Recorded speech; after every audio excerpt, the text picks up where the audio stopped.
25শে December তো বারুইপুরে দিদির বাড়িতে ছিলাম। হঠাৎই বেলা 12টা নাগাদ ঠিক হলো কোথাও একটু ঘুরতে বেরোবো আর দিনটাকে মেমোরেবল করে রাখবো। তো ঝটপট স্নান করে খাওয়া দাওয়া সেরে রেডি হয়ে বেরিয়ে পড়লাম গন্তব্যের দিকে। বারুইপুর থেকে অটো করে গড়িয়ায় আসলাম, গড়িয়া থেকে মেট্রো ধরে সোজা ময়দানে নামলাম। আর 25শে ডিসেম্বর বলে কথা, তাই রাস্তাঘাটে প্রচুর ভিড়। বিকেল প্রায় 5টা মতো বাজে। পাপড়ি চাট আর ভেলপুরি দেখে লোভ সামলাতে না পেরে আগে খেয়ে তারপর হাঁটতে শুরু করলাম।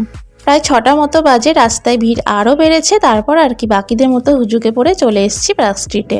আর এই বিশাল জনসমুদ্র দেখে এগোতেই ভয় লাগছিল, কিন্তু কি আর করা যাবে, যখন এসে পড়েছি তখন সমুদ্রে পা না ফেলে তো আর বাড়ি যাওয়া যায় না।